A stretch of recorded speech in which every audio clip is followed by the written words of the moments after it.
Today we're going to talk about one of my favourite subjects and one that I am in fact an expert on, myself. Hello and welcome to my channel. My name is Emma. I'm a freelance copywriter and blogger, and I wanted to take a minute today to talk about the things that I learned while freelancing during the pandemic. I have made a video before on how I adapted my business and my mindset in order to kind of power on through, which I will link for you there and in the description box. But it occurred to me the other day that I have actually learned some really useful, interesting things about myself, how I run business, how I approach the freelance life, and much of this has come about as a result of the pandemic. So that's what we're going to be talking about. Before I delve on into it, I'd like to remind you to please subscribe to this channel and give this video a thumbs up if you enjoy it.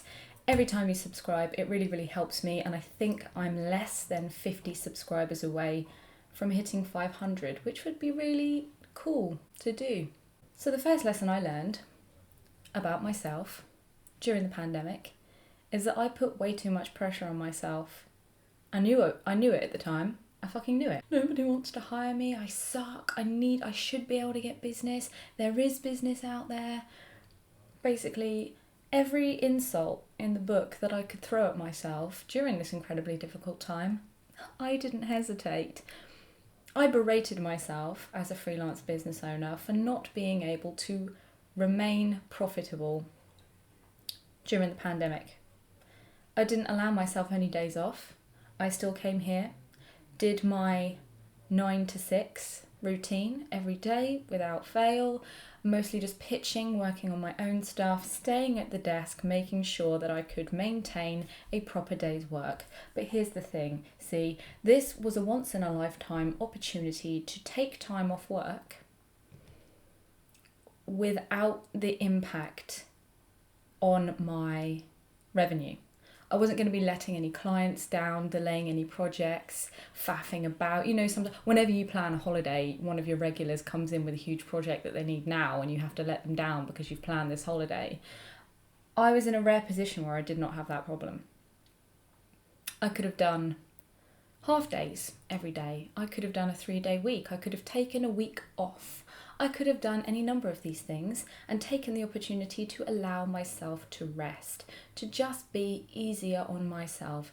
And I didn't take that opportunity because I didn't want to fail. Long story short, I'm way too hard on myself. I should have allowed myself to have a break, to step back, to step away, and been kinder to myself and understand that this is a once in a lifetime occurrence. The nature of my niche means that my business would naturally have dropped away a little bit, but those are regular clients and they will come back.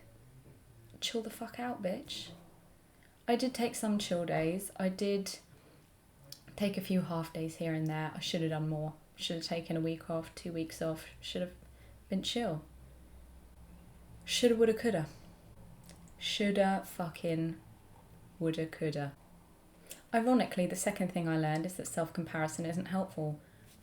I've mentioned this a few times here on this channel and over on my blog about why self-comparison is not great in general, let alone when you're a freelancer, but that didn't stop me. Oh no, I was there on LinkedIn and Twitter looking at everybody else saying, oh my God, I've got more work than I know what to do with. Don't get me wrong, I'm incredibly proud of my freelance colleagues and happy for them when they do well and when they have a thriving business. I couldn't be happier for them. My mistake was not learning when to tune that out, or in fact step away from social media altogether and focus on getting okay with myself. But no, I looked at that and thought, Emma, you fucking loser. Why have you got nothing on and everyone else? you know, it's not helpful and it's not good. Not only was I doing that in my business life, but I also started to do it for my personal life. At the beginning of lockdown, I actually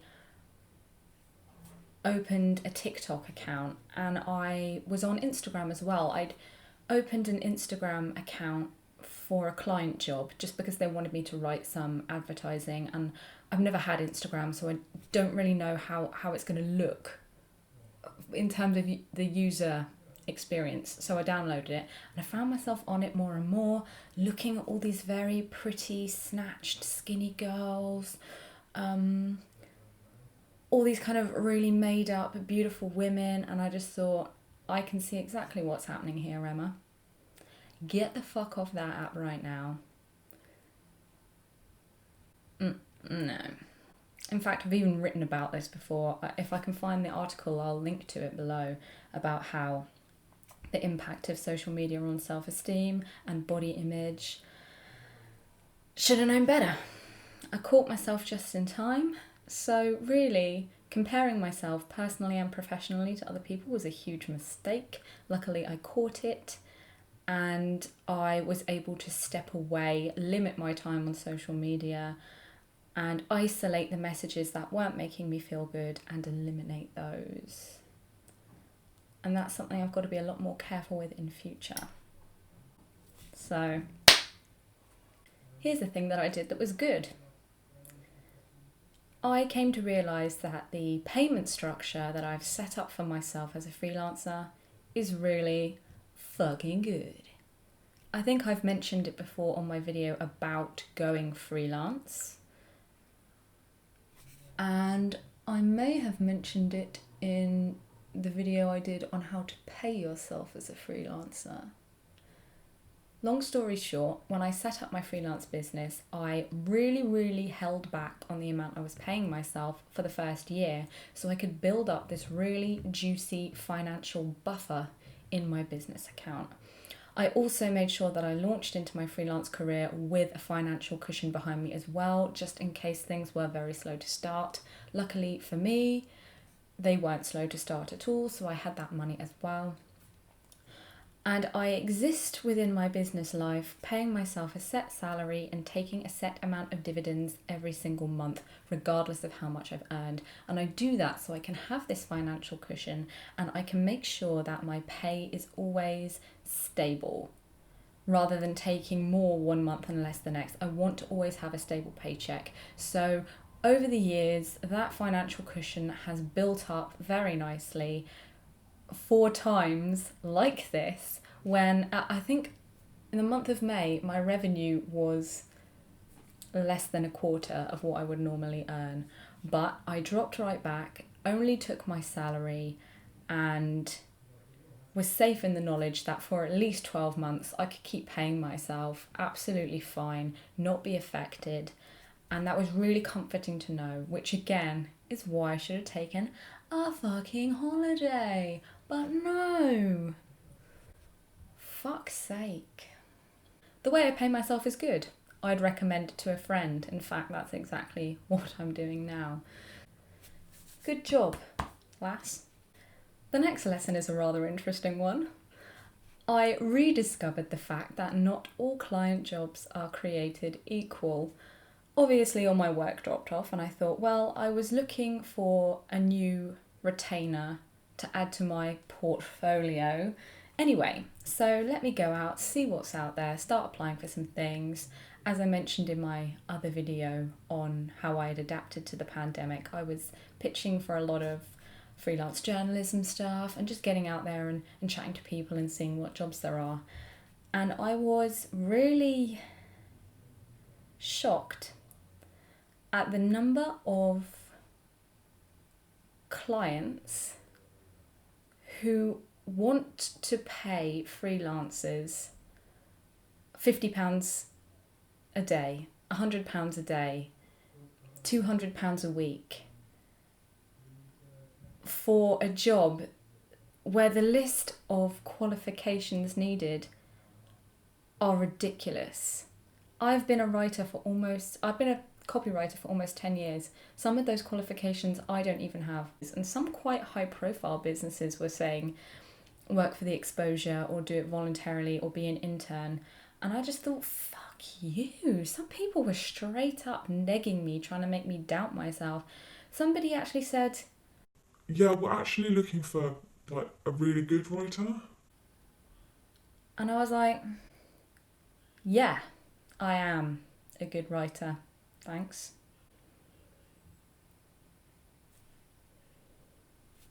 How about 2 for the price of 1? Not every client job is created equal, and in my panic, I could easily have defaulted back to content mills, low paid jobs, just anything for some money. But I thought, no, that is not how I've built my business. That's not how I want to carry on, and that's not how I want to feel about myself. I want to work for my good rates that I've worked hard to reach a place where I feel like I can charge those rates. I want to do one really sexy job for that proper rate with a proper client and keep moving my business on like that. I do not want to default back to writing, fucking 1,000-word blog posts for 100 quid. That's not a sustainable way, in my opinion, to run a freelance business.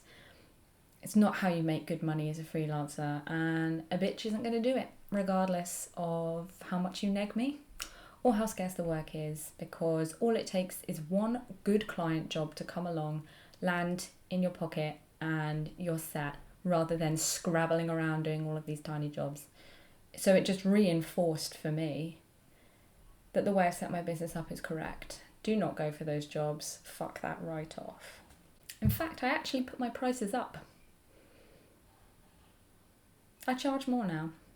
The final thing that the pandemic taught me about myself and my freelance career is that, to me, the freelance community is fucking everything. Those guys are the jewel of my heart.